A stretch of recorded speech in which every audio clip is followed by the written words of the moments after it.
പ്രിയപ്പെട്ട പ്രേക്ഷകരെ, ഈ വീഡിയോ നിങ്ങൾ മാക്സിമം ഒന്ന് ഷെയർ ചെയ്യണം.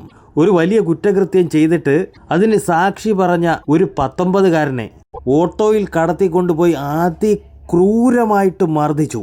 അതിനുശേഷം നീ പോലീസിൻ്റെ അടി കൊണ്ടിട്ടുണ്ടോടാ എന്ന് പറഞ്ഞുകൊണ്ട് ആ 19-കാരൻ്റെ 2 കാൽവെള്ളയും അടിച്ചു പൊട്ടിച്ച 4 അവന്മാരാണ് ദേ ഈ കാണുന്നത്. എന്നിട്ട് പോലീസ് അറസ്റ്റ് ചെയ്ത് റിമാൻഡ് ചെയ്ത് ജയിലിലേക്ക് കൊണ്ടുപോകുമ്പോൾ ക്യാമറയെ നോക്കി കാണിക്കുന്നുണ്ട.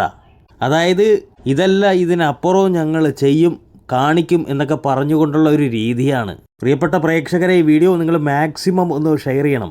സംഗതി ഇങ്ങനെയാണ്. 2 വർഷങ്ങൾക്ക് മുമ്പ് കൊല്ലം അയത്തിൽ ഇർഷാദ് ജംഗ്ഷൻ എന്ന് പറയുന്ന സ്ഥലത്തുള്ള ഒരാളുടെ കുതിരയെ ഈ കാണുന്നവന്മാർ സംഘം ചേർന്ന് അതിക്രൂരമായിട്ട് മർദ്ദിച്ചിരുന്നു. ഗർഭിണിയായ ആ കുതിരയെ അതിക്രൂരമായിട്ട് മർദ്ദിക്കുന്നതിൻ്റെ ദൃശ്യങ്ങൾ പിന്നീട് സമൂഹ മാധ്യമങ്ങളിൽ വലിയ രീതിയിൽ പ്രചരിച്ചു. ഇവന്മാർക്കെതിരെ പോലീസും അതുപോലെ തന്നെ മൃഗസംരക്ഷണ വകുപ്പും ഒക്കെ കേസെടുത്തു. അന്ന് അറസ്റ്റ് ചെയ്ത് റിമാൻഡ് ചെയ്തിരുന്നു. ആ കേസിന് സാക്ഷി പറഞ്ഞ ഒരു 19 വയസ്സുകാരൻ, അവൻ കഴിഞ്ഞ ദിവസം അവൻ്റെ വീടിന് സമീപത്തുള്ള ഒരു ക്ഷേത്രത്തിലെ ഉത്സവം കണ്ട് മടങ്ങി വന്നപ്പോൾ ഇവന്മാരൊരു ഓട്ടോയിൽ വന്ന് അവനെ കടത്തിക്കൊണ്ടുപോയിട്ട് അതിക്രൂരമായിട്ടാണ് അടിച്ചത്. പോലീസ് പറയുന്നത് എങ്ങനെയാണ്? ഗർഭിണിയായ കുതിരയെ ആക്രമിച്ച കേസിൽ സാക്ഷി പറഞ്ഞു എന്ന് പറഞ്ഞുകൊണ്ട് യുവാവിനെ ഓട്ടോയിൽ കടത്തിക്കൊണ്ടുപോയി മർദ്ദിച്ച 4 പേരെ ഇരവിപുരം പോലീസ് അറസ്റ്റ് ചെയ്തു. 2 വർഷം മുമ്പാണ് യുവാക്കൾ ചേർന്ന് കൊല്ലം അയത്തിൽ തെക്കേക്കാവ് ക്ഷേത്രത്തിന് സമീപത്ത് വെച്ച് ഗർഭിണിയായ കുതിരയെ ആക്രമിക്കുകയും ആ ദൃശ്യം സമൂഹ മാധ്യമങ്ങളിൽ പ്രചരിക്കുകയും ചെയ്തത്.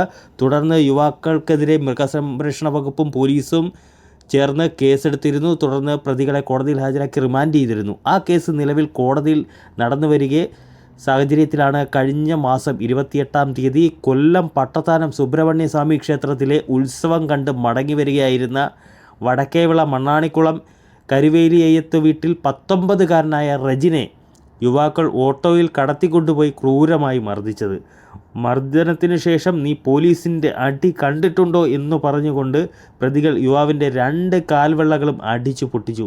ആക്രമണത്തിൽ പരിക്കേറ്റ യുവാവിൻ്റെ പരാതിയിൽ കേസെടുത്ത് അന്വേഷണം ആരംഭിച്ച ഇരവിപുരം പോലീസ് പ്രതികളെ പിടികൂടി. കൊല്ലം വടക്കേവിള മടക്കൽ വീട്ടിൽ കോളേജ് നഗർ 221 വിപിൻ, കൊല്ലം തഴുത്തല വലിയവിള വീട്ടിൽ അല്ലു എന്ന അല്ലമീൻ, കല്ലുംതാഴം എള്ളുവിള വീട്ടിൽ പ്രശാന്ത്, ഇരവിപുരം വടക്കേവിള തറയഴികം തൊടിയിൽ വീട്ടിൽ അഭിരാജ് എന്നിവരെയാണ് ഇരവിപുരം പോലീസ് പിടികൂടിയത്. ഇരവിപുരം ഇൻസ്പെക്ടർ രാജീവിൻ്റെ നേതൃത്വത്തിൽ SI രഞ്ജിത്ത്, നൌഷാദ്, CPOമാരായ അനീഷ്, സജിൻ, ഷമീർ ഖാൻ എന്നിവർ ചേർന്നാണ് പ്രതികളെ പിടികൂടിയത്. വൈദ്യപരിശോധനയ്ക്ക് ശേഷം കോടതിയിൽ ഹാജരാക്കിയ പ്രതികളെ റിമാൻഡ് ചെയ്തു. പ്രിയപ്പെട്ട പ്രേക്ഷകർ, ഈ വീഡിയോ മാക്സിമം ഒന്ന് ഷെയർ ചെയ്യണം. ഇവനെയൊക്കെ ജനങ്ങൾ കാണട്ടെ.